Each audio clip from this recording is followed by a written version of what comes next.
I'm back, kind of. So, here I am on my YouTube channel. I said all of 2025 that I was, one, gonna post on YouTube, and two, gonna post a video about sinners, and I didn't do either of those things. And if you've seen me anywhere else on the internet or in my newsletter, you know exactly why. So I'm not gonna rehash that. What I am gonna say is I immediately, when February was looming, thought I'm not going to make any Black History Month content because I don't want to. I find it hard to complete those things as like the month goes on, and also I think I ask myself constantly, like, who am I doing this for and why? And I had a conversation with Weekend Reader about like book recommendation posts and like what the goal is, and mostly that was internal. Like, what am I doing when I recommend a book, whether it's a romance or a history book or anything? Like, what's the intended goal?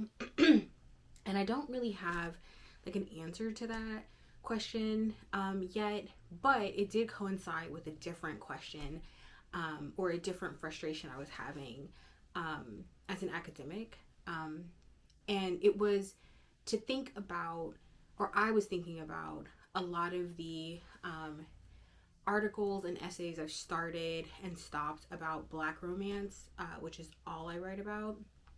And as an academic in romance, I only write about Black romance.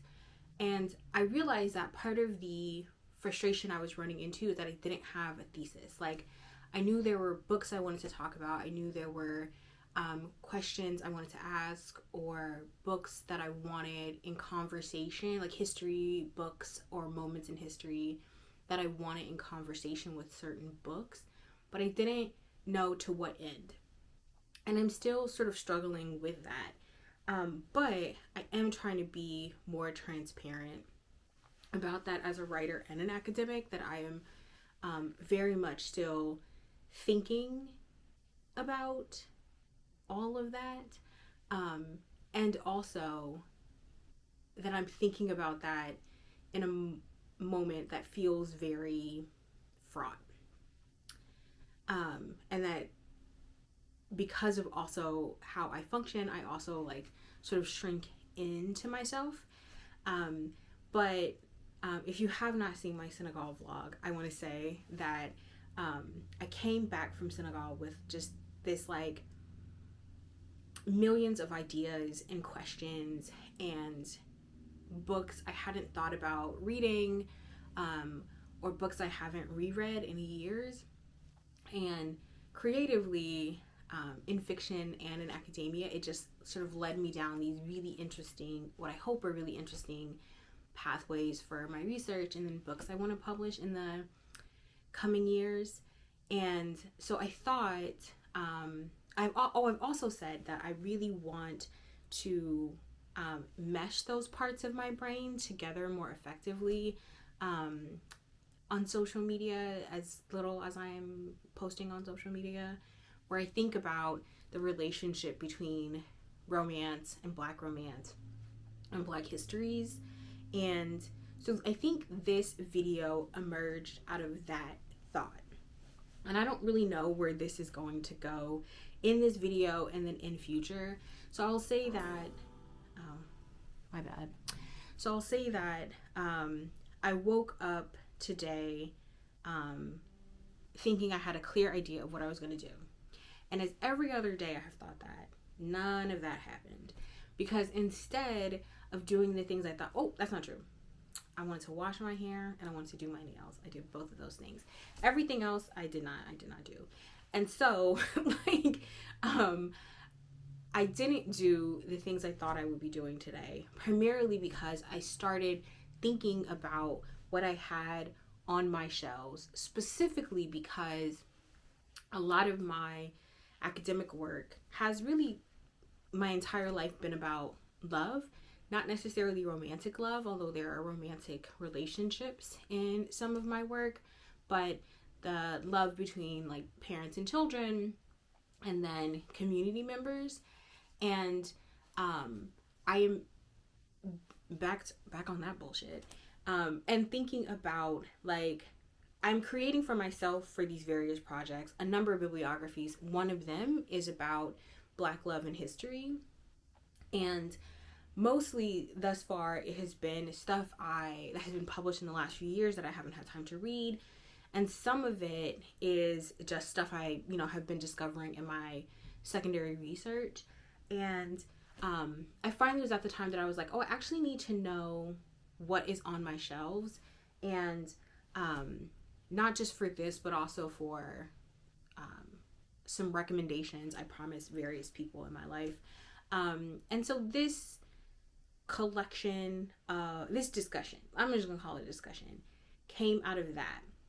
Seeing what was on my shelves and thinking about how these books, if I've read them, have shaped the way that I think. And for the ones that I haven't read, which I'll tell you which ones I haven't read as far as I can remember, thinking about what I hope to, questions I have for them in general.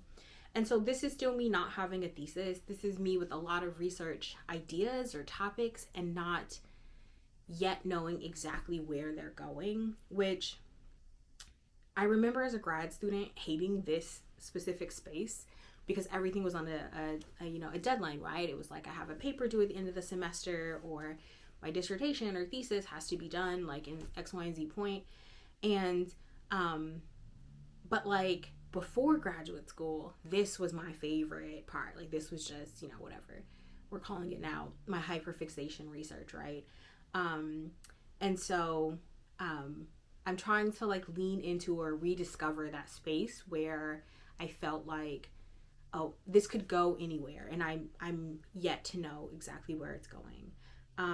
So we are shopping my shelves for thoughts. And this also emerges out of various conversations that I've seen happening online, whether it's this year or just in recent years, and things that I'm thinking about. And so one of them, before I get started, I should say that one of the thoughts I've been having for years is the way that sometimes online, when we're making recommendations during Black History Month, we are running away from history. And also that sometimes when people are making recommendations or just talking about Black history, we are often obscuring Black historians, which I find odd.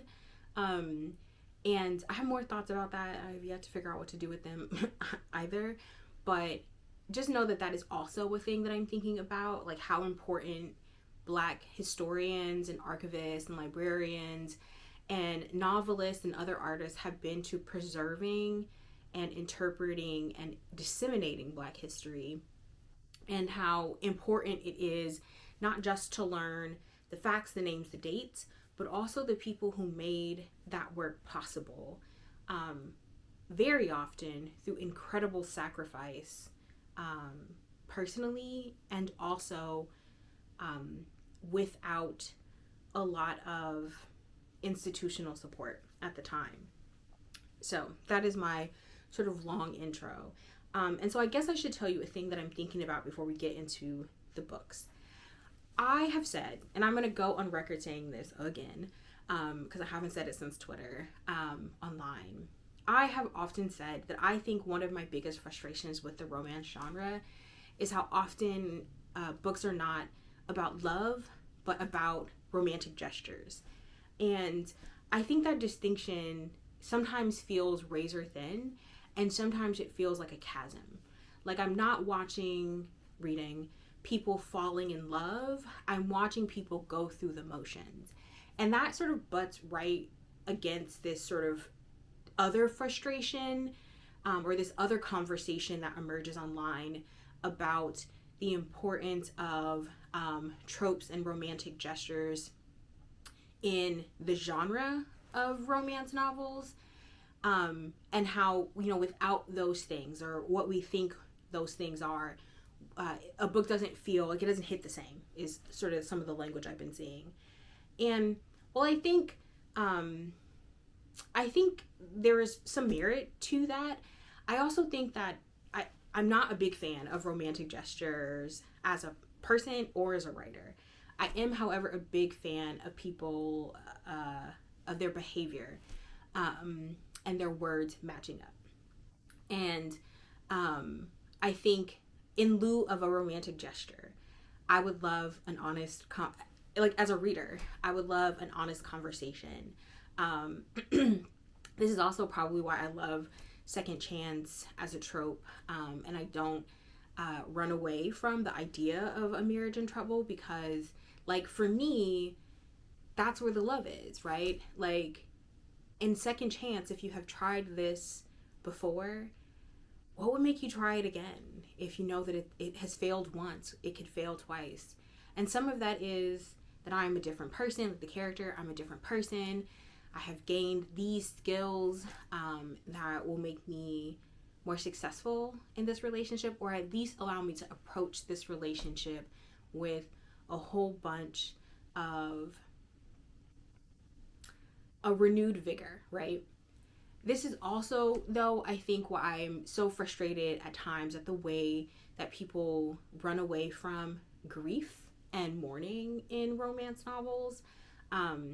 For me, more than anything, I am obsessed with the idea that, as I've also said, it's been a while, that I don't believe that it's an HEA until they die still in love. And I know a lot of people will say, well, that's the expectation at the end of the novel. Okay, but if I then don't feel that way at the end of a novel, then I would classify most romance novels as a happily for now, which I think is also really, I love that. I think that's also really valid. But if it's an HEA and they die, or one of them dies and they are still in love, then I think what I'm thinking about, and sometimes I want to see, are those, not the big romantic gestures, but those small things, right? A partner who anticipates their other partner's need. A partner who remembers the sort of smallest details about them. A partner who can listen without judgment. Or maybe even feedback, depending on the relationship. I love those things. And while those are also romantic gestures, those are not often the conversations people, or the gestures people are talking about. They're usually talking about like groveling or things like that, right? And I think that sometimes in the genre, some books can sort of fall into this sort of rote recitation of the expectation of the genre without pushing back at that, or imagining something new. Or a thing I have been thinking about for a couple of years, maybe longer, is something that feels culturally specific. And especially because I'm interested in Black romance, and I'm usually reading characters who are African American or in the US context, I'm always thinking about, like, how are these Black characters like exhibiting a culturally relevant form of love and romance? What are the romantic gestures that we can see there? And some of those are going to be the same as other groups, and some of them are not. And as someone who is not a huge fan of billionaire romances, and the idea that you can throw money at it and call it love is not for me. It can totally be for you. As someone who doesn't love that, I'm thinking of things that are much smaller. And I saw this Instagram post a few days ago that it was something like, I don't know, it was just an image, and it was like Black love, and it was someone helping to oil their partner's locks. And I just remember thinking, yes, that's what I mean, right? Like, for sure, that can sort of look different in other cultures, but like, especially as I'm self-maintaining my own locks, the kind of attention and care it takes to care for a partner's locks, to oil their scalp, or when I was a kid, to scratch, the dandruff off the scalp of your, partners or child or friends out of their scalp. All of those things, the really basic maintenance, hair care maintenance that Black people prize, and are indications of the way that a sign that we are loved, right? That's what I was thinking about. And it was such a really lovely, like, little light bulb opening. So anyway, I have a bunch of books that I pulled off my shelves that, in hindsight, or as I'm looking at them now in this moment, made me think about Black love. And I think what I'm trying to create for myself is what I'm calling now, like, we'll see if it sticks, a history of Black loving, because I want to bring together all of those things, like romantic love, familial love, a love across community, and even, because I am a diaspora historian, the sort of purposeful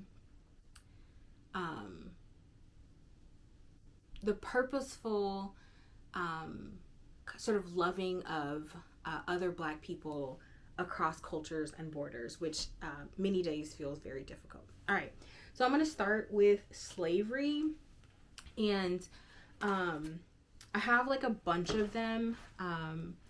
We'll start with the least scholarly of the moment. So a thing I see often on the internet is this assumption that like slavery was so demoralizing that it sort of made it impossible for Black people to love one another. And I understand how people arrive at that place, but I think it's so deeply inhumane, right? Slavery was inhumane, and still Black people managed, many, not all, managed to love in spite of that. Whether that was loving themselves, whether that was loving their parents or children or partners for whatever time they had them and long after they were gone or had died. Whether that was romantic love, especially with the sexual politics of slavery, I think that sort of takes a minefield to weather. Often it was in recreating or attempting to communities where Black people loved one another, right? In those same ways that I'm talking about, right? Like cooking for one another, doing one another's hair, mending clothes. All those things I think are so deeply beautiful. And so when I see things like that in books and in history books or in personal memoirs or slave narratives, like I key in on those things. So anyway, with that said, the first book is going to be Herbert G. Gutman's The Black Family in Slavery and Freedom. I think that, especially in popular culture, as people are sort of saying we don't want any more slave narratives, I think often what there's, or the slave stories, often what they're saying is they don't want stories that are like focused only or entirely on, or mostly on the brutality of slavery. And in that I can agree. However, I think there are so many stories about slavery that we have not told, and I'm just realizing I'm missing a book. I think there are so many stories about slavery that we have not told, that I find so deeply important. Oh, I'm not missing a book. I do have one. That I find so deeply important, and that, like, for me, reading this as a grad student was, like, really profoundly new. Because I realized at that point in my life, I hadn't really thought about what or how like Black family could look in slavery, how that differed or was similar in freedom, but also for me especially how the Black family, whatever it looked like, was yet another form of survival. And not everyone survived intact, but that doesn't mean they didn't try. So there's that. And then I have two books that are really similar, and the first is a book I use really often, and it's Pamela Newkirk's A Love No Less, More Than 2 Centuries of African American Love Letters. I love a letter. I love a letter. I don't want to read anyone's governmental roles. I don't want to read any shit manifest, anything like that. But if it's a letter, as a historian, I love a letter. And this is really just like a short snippet of like a whole bunch of like sources that like Newkirk collected from, you know, really across various archives. And I use this letter in a lot of my work because it illustrates that very specific point that I just said about how people tried to love one another, even in the context of slavery. So anyway, this letter is from a man, and I'm gonna this is written by someone who is obviously not quite literate, and so I'm gonna do some stuff to clean up the language, but hopefully not much. But this is from a man, I would say his name is probably like Abraham or Abram Scriven, and it's from 1858, September 19th, 1858. And this one is which is one of the reasons I love this book. Anyway, this one's from the Charles Callcott and Jones papers at the Special Collections at Tulane University. So Abram says, "My dear wife, I take the pleasure of writing you these few, lines with much regret to inform you that I am sold to a man by the name of Peterson, a trader, and stays in New Orleans. I'm here yet, but I expect to go before long. But when I get there, I will write and let you know where I am. My dear, I want to send you some things, but I do not know who to send them by, but I will try to get them to you and my children. Give my love to my father and mother, and tell them goodbye for me. And if we shall not meet in this world, I hope to meet in heaven. My dear wife, for you and my children, my pen cannot express the grief I feel to be parted from you all. I remain your truly husband until death." And for me, that kind of letter just like totally rips apart even the suggestion that slavery strips Black people of the ability or desire to love. I think it is incredibly brave to and heartbreaking to build a life and a family with someone knowing that you cannot control how long you will be together, if you'll be able to raise your children in a limited way that enslaved people were able to, if you'll live long enough to see them grow into young adulthood, let alone adulthood, if you or they will be sold away. It is just such a heartbreaking thing to think about that for me, I think it's easy to get sort of bogged down in the sadness of that and totally ignore what I often read that as, which is hope, right?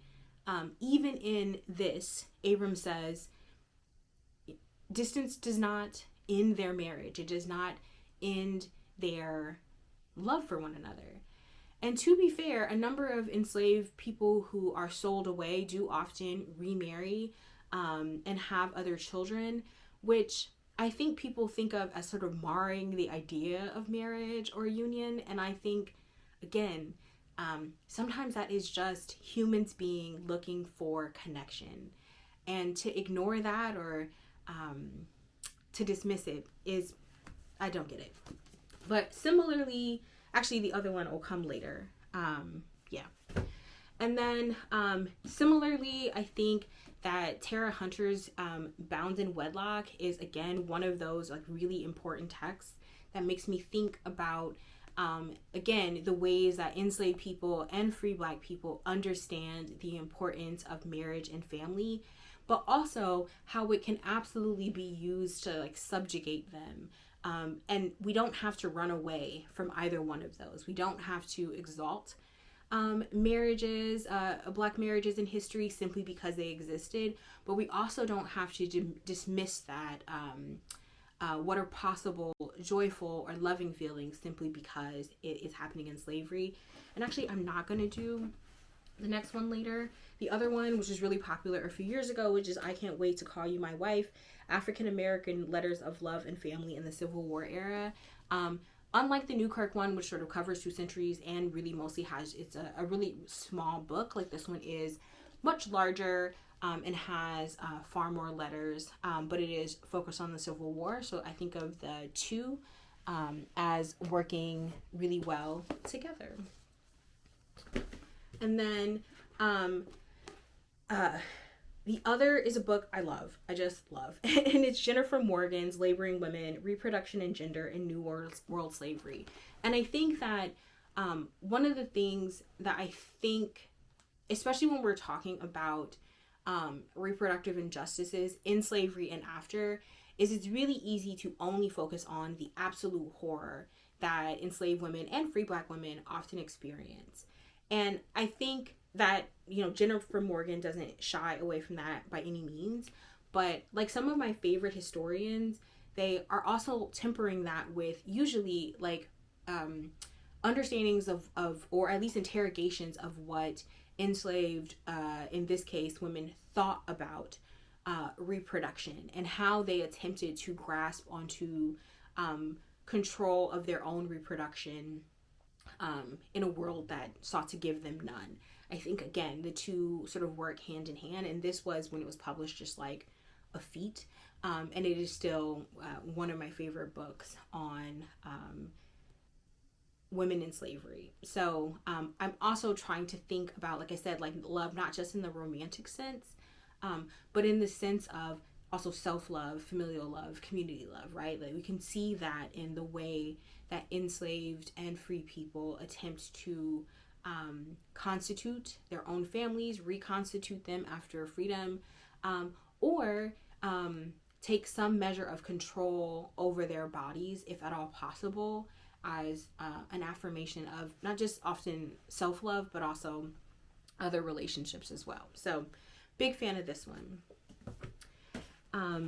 And then I'll end with this one. One that I've used in one of my classes pretty regularly is a reader edited by Karolyn Smardz Frost and Veta Smith Tucker, and it's called A Fluid Frontier. Have you seen that? A Fluid Frontier, Slavery Resistance and the Underground Railroad in the Detroit River Borderland. So I'm in Ohio. I teach in Ohio. A number of my students end up being from Michigan, but or Ohio. And so I designed a course a few years ago that had them think about the Underground Railroad and the border, especially because they're so close to the border. And this is a sort of collection of essays. It's very academic, not gonna lie, incredibly dry. But one of the things that always stuck out for me in this book and other books I read about the Underground Railroad is how we're not just looking at people who are perpetually like just sort of aiming for Canada. Sometimes people don't go to Canada, or they go back and forth across the Detroit River, seeking solace or refuge, or to escape slave catchers who are coming after them. And that we also see our families split across that border as well. And that in particular really changed the way that I thought about the Underground Railroad, to think about what it must have been like to have half of your family in Canada for safety, and those who are able to, and whether that's like blood family or fictive kin, whatever, those who are able staying in the US, right? And how like bonds of family can be created across those borders as well.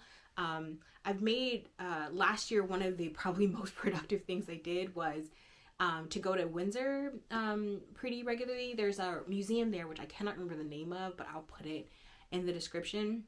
It's a Underground Railroad stop. And so I went there to do like the full tour. There's like a really old church there that is beautifully preserved. And then I went back in the summer. They have like a jazz festival thing, and I got to experience that. And probably the coolest part of that is that most of the people there were the descendants of those who had crossed into Canada searching for freedom, and they stayed there even after the Civil War, because a number of people actually did leave Windsor and those areas to come back to the United States to fight in the Civil War, and then after the Union victory to hopefully reconstitute their families in the United States. But some stayed, and so it was really cool to like have that experience across the border, and to learn about the communities there, and to think about those who stayed. So I really love this collection. And then lastly, I literally just finished this one. I've been on my, I finished like a month ago. So, or in December, I don't know. I finished it relatively recently, but it's been on my list for a couple years. And it's Barbara McCaskill's Love, Liberation, and Escaping Slavery, William and Ellen Craft in Cultural Memory.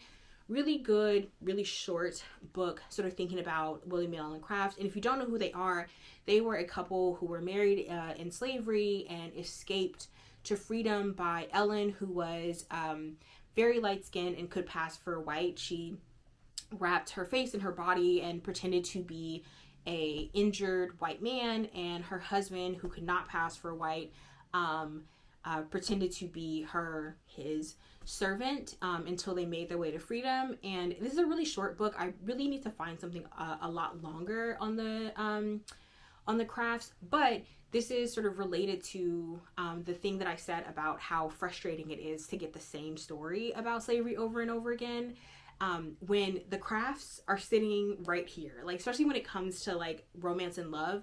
Like literally, there is so much to be said about a couple who, there is some, it is accepted knowledge, although McCaskill sort of questioned some of this, that they decide not to have any children in slavery. And to think about that in concert with Jennifer Morgan's Laboring Women, right? Like, what are the various ways that enslaved women attempt to control their own reproduction? And then after they are free, they have a number of children. And they also consider it so much of their responsibility once they are free to, one, free or attempt to free at least their family members, including, I think they free William's mother and some of his siblings. And then after freedom, they eventually settle in Europe for a bit, but they come back to the U.S. and then they attempt to start a school to help educate formerly enslaved people. And that's the other kind of love that I'm thinking about, right? Like a love for their people and an understanding of what slavery cost them and a willingness to put everything on the line, including William's reputation, to help those who had experienced slavery. So when I say, like, explicitly that, like, there are so many stories to tell about slavery that sort of push back at only centering the horrors they experience, like, I mean, this is what I mean. And it's not even the only example. This is just the one that I have been thinking about for a few years. So big fan of this. Okay, so then let's go with freedom. And I have like a few here. Actually, pretty much everything is in freedom. But one of my favorite books, which I was really lucky to take a class with Stephanie Smith, a really fantastic historian, like literally right before I graduated, like a year out, she finally taught a class that I could take. And one of the first books, this was new at the time, is Mary Frances Berry's My Face is Black is True, Callie House and the Struggle for Ex-Slave Reparations. This is such a fantastic book. Again, short. Sometimes I teach this, not super regularly, but I will at least like mention Callie House in as many of my lectures as I can, because part of what she attempted to do is to get reparations for ex-slaves. It's in the title. And it sort of talks about what ends up being, unfortunately, an unsuccessful effort to provide for formerly enslaved people whose bodies after slavery are breaking down. And they have been cast into freedom with very little help, certainly especially after Reconstruction ends. And I always think about this in the context of, again, loving actions of self-preservation that formerly enslaved people attempted to find for one another. Much of this is about like the mutual aid that Black people provided for one another in the absence of not just governmental support, but also like any real justice from those who had owned them. And I think that's sort of exemplified by the end of the last chapter. So Berry says, Callie House, and the people she knew experienced extremely low wages, hard work, illness, and disease in the days after slavery ended. But as the ex-slaves aged, their problems worsened. Families lacked resources for health care and had to scrape together money to pay for funerals. Neither land nor education as reparations for poor freed people had been achieved by African American political leaders. And so, to Callie House, pensions for ex-slave women and men seemed a worthy cause. And again, I think one of the reasons I often say that sometimes I think that romance and the genre and love are not in conversation is like these simple acts of care, right? And not just care for your loved one, but for your and their community. Are you building a community around them? And like that's often what I'm thinking of. Highly recommend this book. Again, really short and incredibly readable for like a really fantastic scholarly text. Incredibly readable. I said I love letters. I have not read this one. I picked this one up in a library sale sometime last year. I love going to my local library sale and being all up in the African American section. That is where I live. And so I found this one, I don't even know how long, by a historian I love. It's a collection of letters from two friends, two female friends, and this one's edited by Farrah Jasmine Griffin. Again, love her. And it's called Beloved Sisters and Loving Friends, Letters from Rebecca Primus of Royal Oak, Maryland, and Addie Brown of Hartford, Connecticut, 1854 to 1868. These kinds of collections of letters are like heaven, like literally heaven. I sometimes think like digitally about how much we're losing. Like I love deleting an email, and or after someone passes, I often think like what happens to their correspondence, etc. There is something to be said for physical letters, cards, things like that, and then preserving them. But especially this kind of collections where we can sort of look back and forth. I think.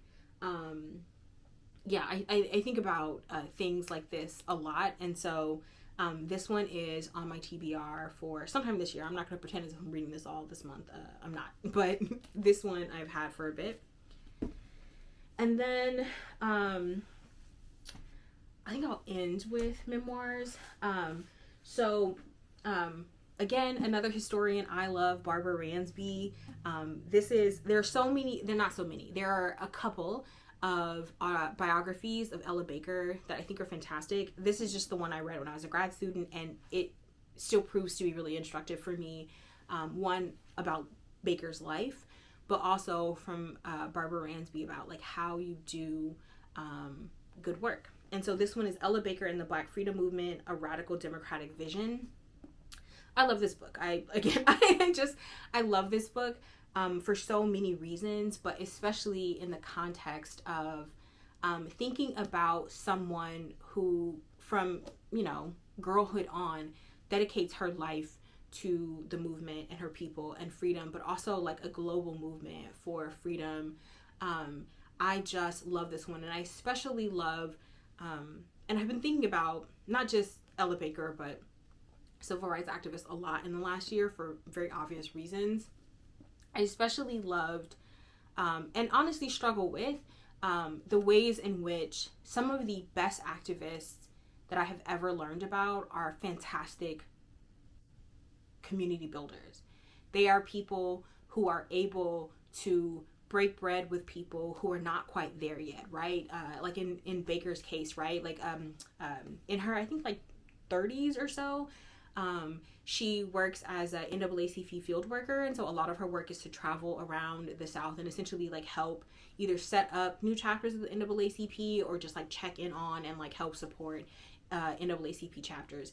And that is work that is incredibly thankless, incredibly dangerous, especially for a Black woman. But like it gives her like the ability to do what she loved. Like she's not interested in leadership. It's literally one of the most famous stories told about her, and the way that she helps sort of steer the Student Nonviolent Coordinating Committee like away from like essentially just being swooped up in the SCLC, the Southern Christian Leadership Conference, Dr. King's organization. Instead of having them just sort of get swooped up under there, she encourages them to organize on their own and identify like what they want to do and then do that, rather than sort of taking, as the SCLC did function, leadership from King. She was very much about non-hierarchical group organizations. She was a pioneer in this moment for participatory democracy, that like we each have a role to play. So yeah, I think about Ella Baker a lot, and I love this book. But like I said, there are a couple different biographies of Ella Baker. Read any of them. I think I actually can think of at least two, and they're all also written by other historians that I love. So whatever your library has, whatever you can find used or whatever, get it. You'll still learn an incredible amount. And then a lot of my work is on like reproductive justice, hence like laboring women, and etc.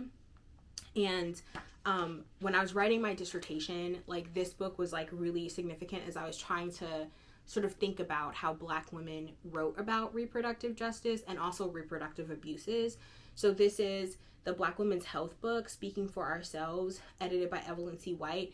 And this is a little bit all over the place. It has like a collection of like essays, but also women writing about like sort of, memoir style things. A lot of reflection, and it sort of runs the gamut. In particular, this one was published in 1990, so there's a considerable amount in here about HIV/AIDS, which I think is really important as well. And so then I want to read just a short quote from this one.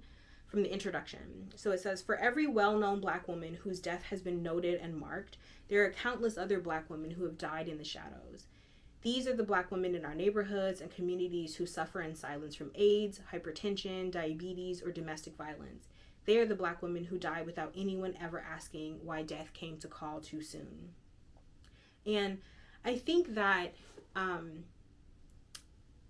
there is a trend in a lot of historical fiction now that is very much sort of centered on these sort of great Black, primarily men, but these like, you know, significant Black people of name, who, and a lot of the historical fiction is sort of centering on them. And I can understand why. And I finally sort of settled on the reason why much of it doesn't appeal to me. And it is because even as a historian, I am generally speaking interested in like the like movement of like regular ordinary people, the lives of regular ordinary people, most of whom don't leave an incredible wealth of sources, but they do leave some sources. And I think that sort of what I love about like historical fiction and what this collection reminded me of when I sort of pulled it from my shelf is that like literally everyone has a story to tell. And I wish more than anything for my own students, but for me, but for and other people, that we sort of looked beyond like the sort of great Black men and women in history, that the ones that make a sort of easy, neat story to tell because we know a lot about them, and then think about the lives of like everyday people. And we can do both. There is no, again, I think that's the message here. There's no need to like disconnect the two because you can do both. And then related to that and sort of thinking about like me like intellectually is, but some of us are brave. Oh, sorry. All the women are white, all the Blacks are men, but some of us are brave Black women studies. And this one's edited by Gloria T. Hall, Patricia Bell Scott, and Barbara Smith. And essentially is exactly what it sounds like. It's a fantastic reader for Black women studies. I don't teach Black women studies or womenist studies really much anymore. But there are a couple of essays in here that I sort of go back to a lot, that I think about a lot as an academic. And so if you're ever thinking about like, you know, wanting to hear about like institutionally, like what Black women studies sort of looks like at inception, this is the book. But so much of this is also very much about love. And I think that's sort of actually one of the things that sort of connects my next couple of recs is that I so often, like I said at the beginning, I think we often ignore or erase the scholars whose heavy sacrifices make the work we do now possible. And so often they are doing that work out of a deep love and respect for the histories of Black people. And most of them thought about how to make their work accessible to their students, to find and provide the sources to teach those classes about Black people, especially enslaved Black people. And then for this book to think about how we can sort of recover the intellectual contributions and lives of a myriad of Black women, those are, for me, labors of love as an academic. So I think that's super important. Similarly, we have Barbara Smith again, Homegirls, a Black feminist anthology. Like, if you're interested in what like Black feminism looked like in the 80s and 90s, like, and sort of its earlier sort of precepts, and in particular, if you want to push past, like if you are like out of college, but you want to learn about like Black feminist theory, etc., and you want to get past, you know, Patricia Hill Scott, is that her name? Child. Is that her name? Oh my God, I feel like crazy. But if you want to get past like Black feminist theory, the text, is it Patricia Hill Collins? That's what it is, Patricia Hill Collins. If you want to get past Black feminist theory and bell hooks and some other articles, like this is a really good one. There's also When Chicken Heads Come Home to Roost, which is like Black feminist like hip hop scholarship, like fantastic, but I don't own that, and I haven't read it in years. But if you're interested, Homegirls, a Black feminist anthology, one of my favorites. not used as much by me and others, but still a classic. And then also a classic is Alice Walker's In Search of Our Mother's Gardens, Womanist Prose. And I, again, cannot stress enough that, like, as I've been thinking about these various projects in fiction and academia, going back to one, my Black feminist roots, and sort of reading from like my earliest teachers, right? But also thinking about how so much of this work saved me. Because in books like this, or books like this, or books like this, or another one of my favorites, which is Telling Histories, Black Women Historians in the Ivory Tower. So many of these women listed on the cover are like the reason I wanted to get a PhD in history. So seeing myself in these texts, seeing the struggles that like women 1-2 generations, because it's not that long, maybe 3 generations ahead of me in academia, like what they had to weather to make it so that I could get a PhD, what they weathered to recover the histories of our ancestors, to provide, create and provide frameworks for the work that I did. Like, again, like for me, this was a labor of love. So I'm a big fan of these texts. Please read them if you are so inclined. And then lastly, I have memoirs, and I have a couple, but I'm going to start with the one that is honestly the hardest to recommend, and it was the hardest to read. There are 2, but yeah, I love this one, and it's Death of Innocence, the story of the hate crime that changed America, by Mamie Till Mobley and Christopher Benson. A lot of people talk about and reference Emmett Till, and in my opinion, there are like 2 really important books to read on that, especially if you are not taking a class on the civil rights movement or like contemporary or modern America or something like that. And for me, it's this one. If you want to, I think we often tell the story of Emmett Till, and we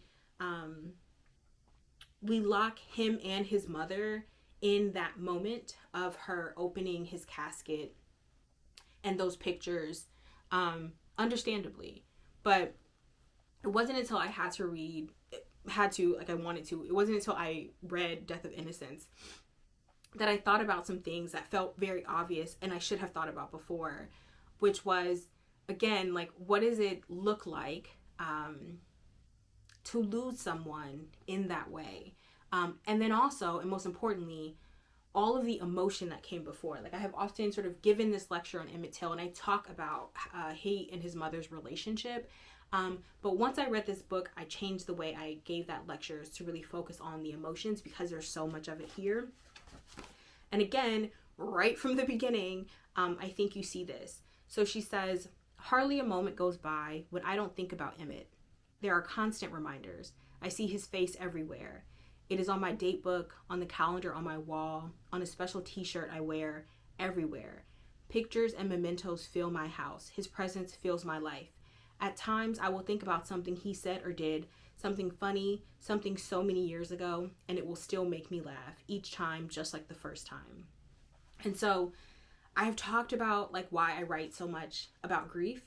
And it's this reason, not necessarily from this book, but from this sentiment that we don't stop loving people once they pass. And especially in this kind of situation where someone has been taken from someone so horribly and harshly and abruptly, and her only child at that, there is just, I just can't recommend this book enough. It is an incredibly hard read, but I think it too does a really perfect, it is a really perfect example of the fact that we can hold all the bad and good in both our arms, right?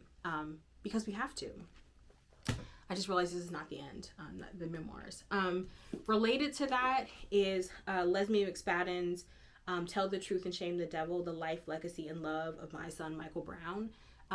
There's another one written by Trayvon Martin's parents that I also recommend. I just did not see it on my shelves. It actually is honestly probably right behind me. But I would recommend these three: Death of Innocence, Tell the Truth and Shame the Devil, and then I forget the title of the one by Trayvon Martin's parents, but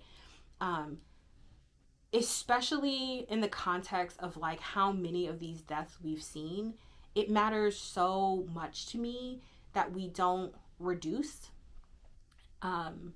any person killed by police to just or by racist murders to just that moment.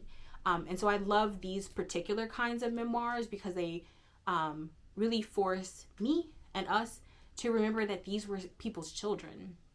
These were people's, in other contexts, husbands, wives, friends, right? Like, these are people who were more than just the way they were murdered. And again, for me, like, these memoirs are just full of the most heartbreaking love, as these people, these parents are thinking about and remembering their children, and humanizing them for audiences that are often inclined not to do that with little Black children. So, before I cry, I also recommend.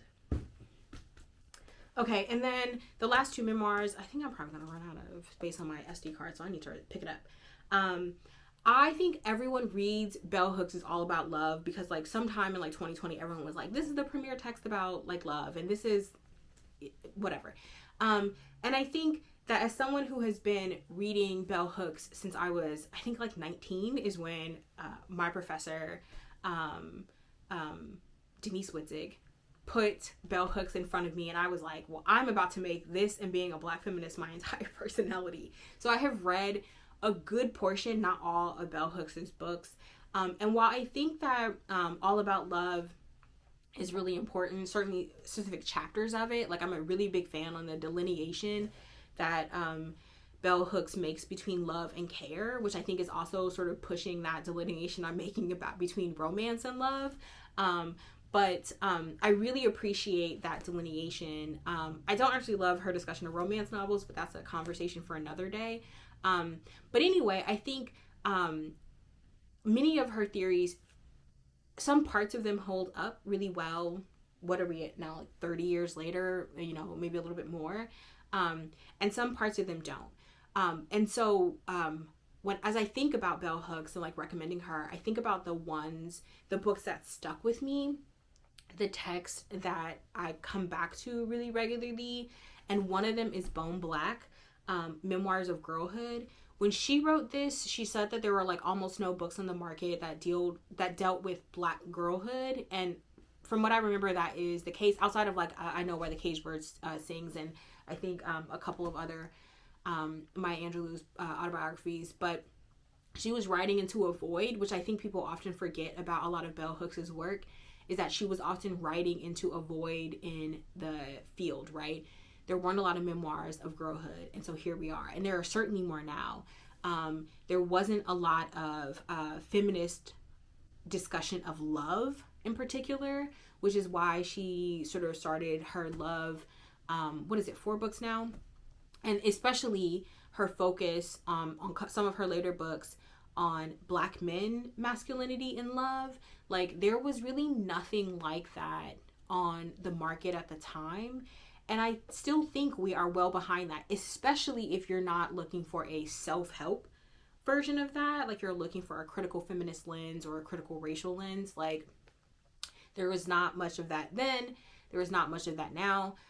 And so Bone Black is one of the books that I keep coming back to as I think about what it tells us about, like, her specific girlhood, but also just Black girlhood in general. And actually really lovely, there has been a tiny boom of books, history books and sociological texts on Black girlhood as well that have emerged in the last decades.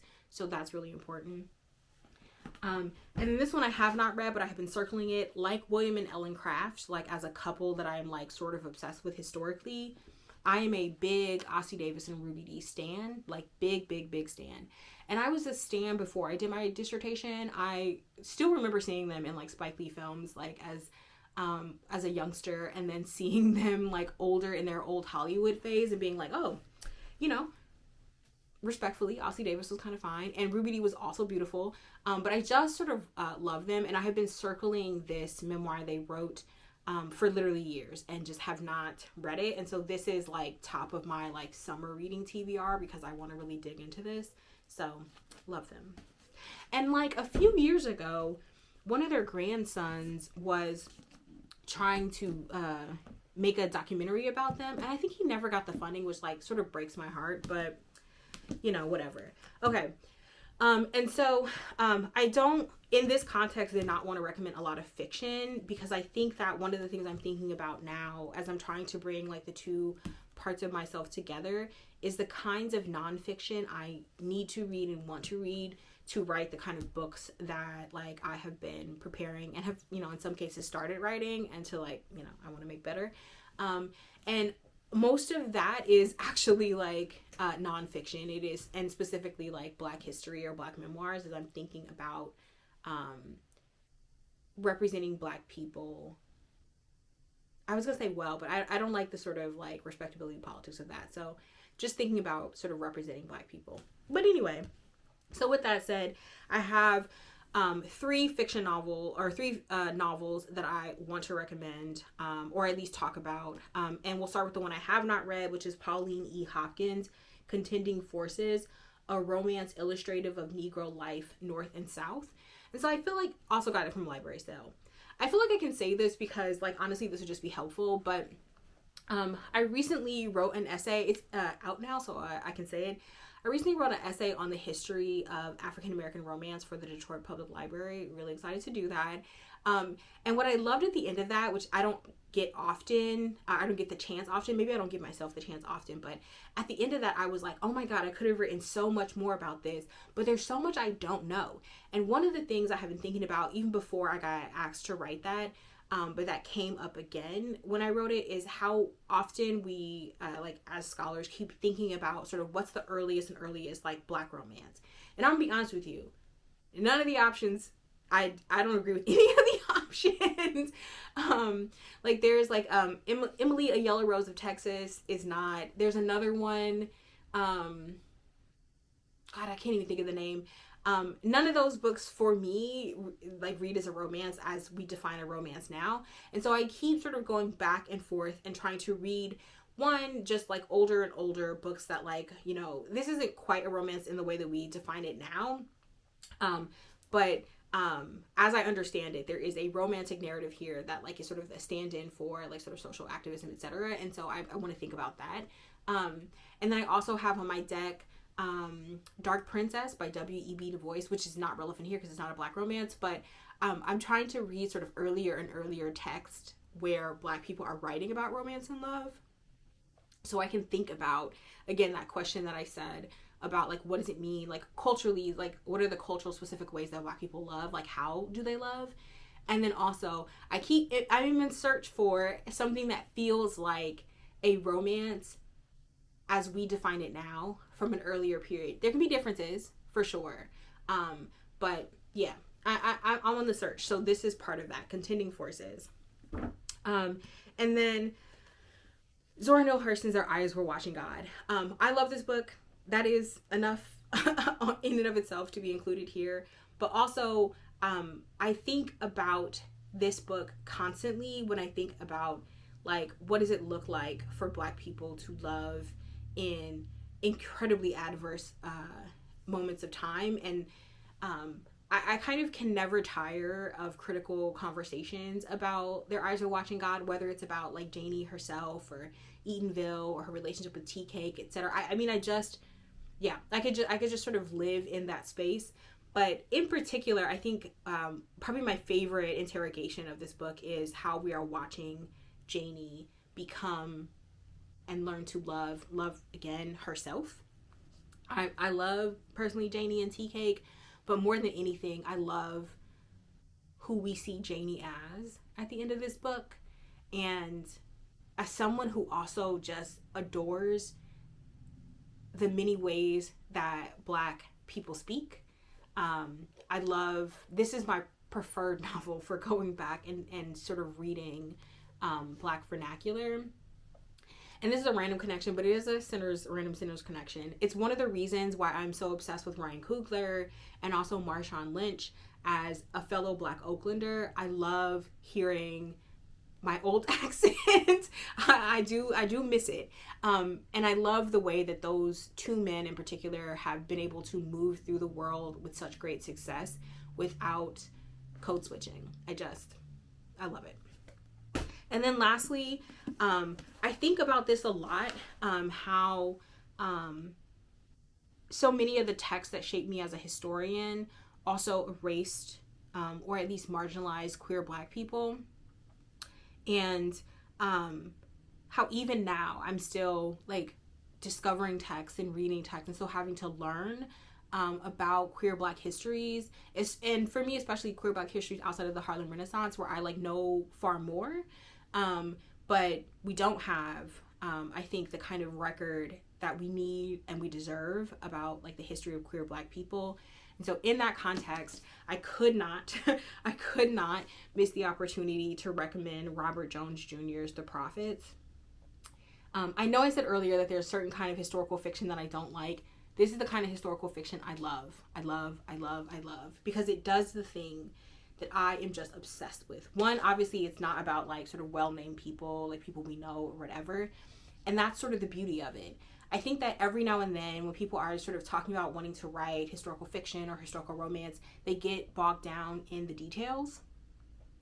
And in my mind, I'm always thinking, but you're not writing a history book. You're writing historical fiction or historical romance, which is also fiction, right? Historians, history books, like these texts, you know, let me find something. These texts have to be accurate, right? Like they are using primary source material in the text. They have to like get the things right? And they have to write about and interpret in the context of the life that, you know, in this case, this person lived or the organization emerged or the work that they did, right? But historical fiction does not have that constraint, right? Like there are certainly some things you should get right? If you're saying that, you know, in the background of your text there was, you know, Nat Turner's rebellion, you should be in the right location or at least in the right time period, right? Or if you're not in, you know, if you're not in the right location, like, you know, how does that person know about that, right? Do they read it from, you know, an abolitionist newspaper, whatever, right? Like you have to attend to some of those things, right? But I think so often people thinking and writing about history let those constraints of historians and the archive constrain their imagination. And I have been saying for years that simply because we do not have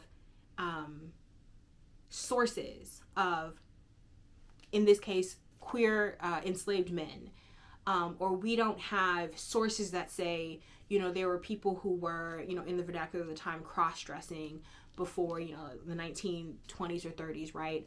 Or, you know, we don't have, you know, these two women lived together for 40 years, you know, maybe they were just close friends. Simply because we do not have confirmation of queer people in the past does not mean that they were not queer people.